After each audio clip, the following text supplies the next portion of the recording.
Sean Leslie Flynn was born on May 31, 1941, in Los Angeles, California. He was the only child of Errol Flynn, a legendary swashbuckling actor of the golden age of Hollywood, and Lily Demita, a French-American actress. His parents' fame made Sean part of Hollywood royalty from birth, though his upbringing was far from stable. His childhood was marked by the divorce of his parents in 1942 and a lengthy custody battle that often kept him in the media spotlight.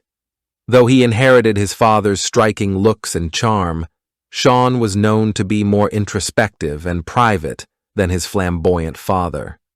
Sean attended Palm Beach Private School and later Duke University in North Carolina, where he briefly studied before dropping out in the early 1960s.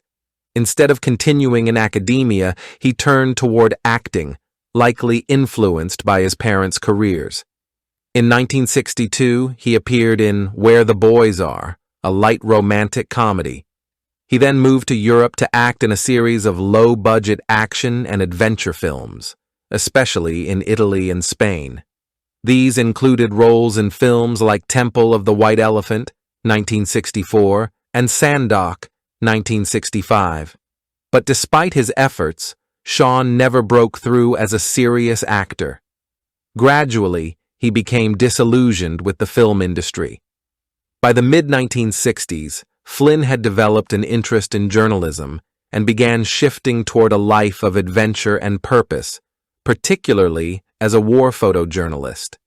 He started freelancing in 1966 for publications like Time, Paris Match, and UPI, covering the Vietnam War with an unusual combination of charisma and fearlessness. His work often placed him in dangerous frontline positions, earning him respect among war correspondents for his dedication and bravery. After shifting focus from acting to photojournalism, Sean Flynn quickly became one of the most prominent and courageous war photographers of his time. In the late 1960s and early 1970s, Flynn's work in Vietnam and Cambodia made him known for his daring coverage of the Vietnam War, an area that was perilous for both soldiers and journalists alike. Flynn arrived in South Vietnam in January 1966, a time when the conflict was escalating and the U.S. military was heavily involved. He worked as a freelance photojournalist, often embedding with U.S. Special Forces and traveling to dangerous locations to capture first-hand images of the war. His photos were published in prestigious international outlets such as Time, Paris Match, and United Press International. Flynn's photographs were not just war reportage, they also captured the human cost of the conflict, showing soldiers, civilians, and the devastating toll the war had on Vietnamese villages. His shots offered a glimpse into the chaos, destruction, and human suffering that the war wrought.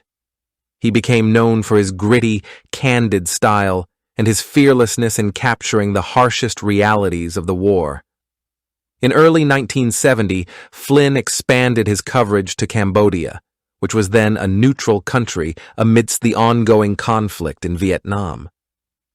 The North Vietnamese Army had begun to launch incursions into Cambodian territory, and the situation in Cambodia was becoming more volatile.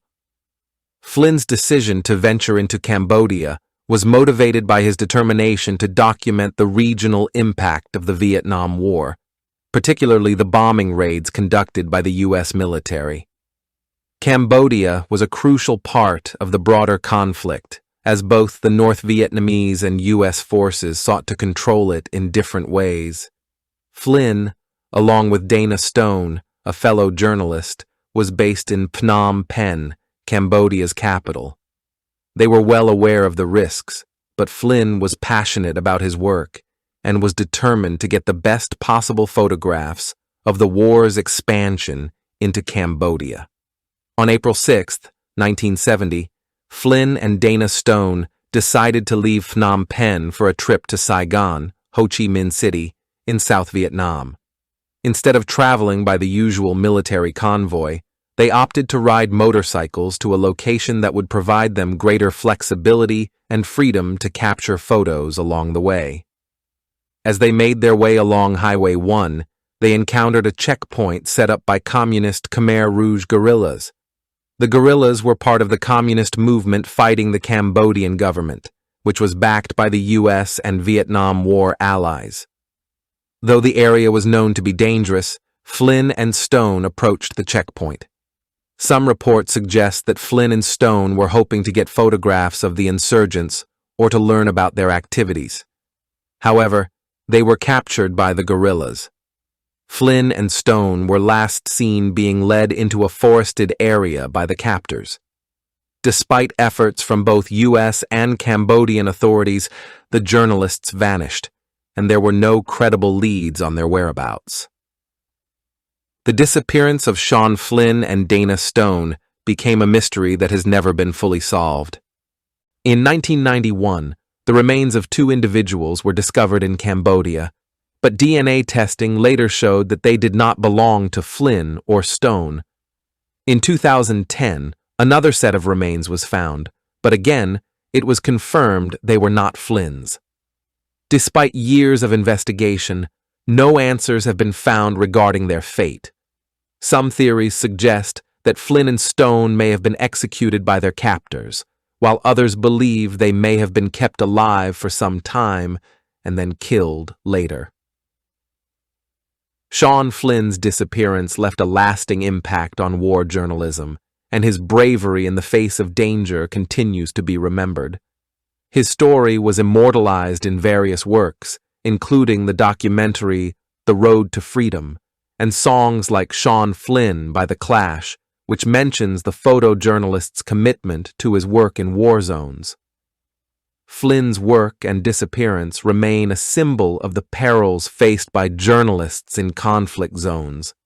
It underscores the incredible sacrifices made by war correspondents, many of whom risk their lives to bring attention to the realities of conflict, often at great personal cost. After Sean Flynn and Dana Stone disappeared on April 6, 1970, their case quickly became a subject of widespread speculation, mystery, and investigation. The lack of conclusive evidence regarding their fate has led to several theories, some more plausible than others, while others remain speculative. Following their capture by Khmer Rouge guerrillas in Cambodia, U.S. authorities and the Cambodian government launched immediate investigations. However, the challenges of investigating in a war zone where the country's political situation was rapidly shifting were formidable. Both the Khmer Rouge and the North Vietnamese forces were present in the area, making it difficult for authorities to gain any reliable information. The U.S. Embassy in Cambodia and the State Department initially sought out witnesses who might have seen the journalists or been present when they were captured. Eyewitness reports mentioned seeing Flynn and Stone being led into the forest by the guerrillas, but no one was able to confirm what happened to them afterward. The CIA, military intelligence, and other agencies attempted to follow any leads, but had little success due to the fragmented and secretive nature of the forces in Cambodia at the time. Despite repeated efforts, no solid evidence or confirmed sightings of Flynn or Stone surfaced. Several theories have been proposed over the years, some pointing to death at the hands of the captors, others to long-term captivity or even a faked death. Here are some of the most prominent theories. One of the most widely accepted theories is that Flynn and Stone were executed by their captors. The Khmer Rouge guerrillas, who were operating in Cambodia at the time, were hostile to both Westerners and anyone aligned with the Cambodian government, which was backed by the United States. Eyewitness testimony suggests that the two journalists were taken deep into the forest by their captors, and it is possible that they were executed shortly afterward. The Khmer Rouge's brutal treatment of prisoners during this period lends weight to the theory that Flynn and Stone were killed shortly after their capture. However, there was no immediate evidence to confirm this, and no remains were discovered for many years. Another theory suggests that Sean Flynn faked his own death, or that his disappearance was somehow arranged for political reasons. Some speculated that Flynn might have staged his own disappearance to escape from his stressful life as the son of a famous actor or to start a new identity outside the public eye. This idea is largely dismissed, as there was no conclusive evidence to support that Flynn ever intended to escape. Additionally, Flynn's professionalism and commitment to journalism made the theory that he would abandon his career and purpose seem unlikely. Despite all the theories and continued investigations, in 1984, Sean Flynn was declared legally dead by the California Superior Court. This declaration was based on the presumption that Flynn had been dead for several years, though no body or conclusive evidence was ever found to confirm this. His mother, Lily DeMita, had been a prominent figure in the fight to gain clarity about his disappearance. The declaration of death did little to quell speculation, as Flynn's fate remained uncertain. The disappearance of Sean Flynn continues to be one of the most mysterious cases in the history of war journalism. It is also a poignant reminder of the dangers that journalists face when covering dangerous conflicts. Flynn's legacy as a fearless war correspondent endures, and his life and work are frequently celebrated by both journalists and filmmakers. Though his ultimate fate remains unknown, his contributions to journalism have solidified his place in the annals of history. His story continues to be an important lesson in the risks faced by those who seek to bring the truth of war to the world's attention. The mysterious disappearance of Sean Flynn, an American photojournalist, has had a lasting impact on both journalism and popular culture. His story, marked by his fearless reporting and tragic vanishing, continues to inspire discussions about the perils faced by journalists, especially in conflict zones. The profound impact of Flynn's disappearance resonates in films, songs, books, and the broader legacy of war correspondence. Flynn's life and disappearance have been the subject of numerous works in journalism, film, and books. His bravery and commitment to documenting the truth have made him a symbol of the risks war journalists take in order to shed light on the harsh realities of conflict. One of the notable works inspired by Flynn's life is the 2010 film The Road to Freedom. This film is a fictionalized account of Flynn's life and disappearance, offering a dramatized portrayal of the events surrounding his last days in Cambodia. The film stars Joshua Frederick Smith as Sean Flynn, and it highlights both his personal life and his devotion to his work as a war correspondent. While the film is not a documentary, it does help keep the memory of Flynn's sacrifice alive by showing the challenges of being a journalist in a war zone. It explores the emotional and physical toll that Flynn's disappearance had on his family and colleagues, and serves as a tribute to the risks journalists take to tell untold stories. Flynn's story has also been covered in documentaries about journalists who risked their lives during the Vietnam War. His disappearance is often discussed in the context of war journalism and the struggles faced by journalists who covered dangerous conflicts in hostile territories. The Fog of War, 2003, while focused primarily on the career of Robert S. McNamara, touches on the broader challenges faced by journalists and the blurred lines between war reporting and political influence.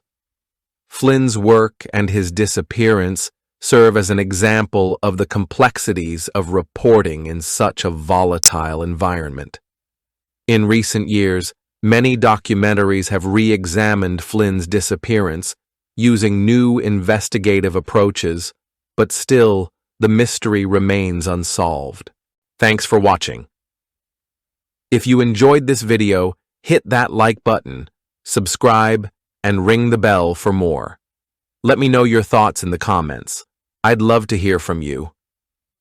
See you in the next one. Bye for now.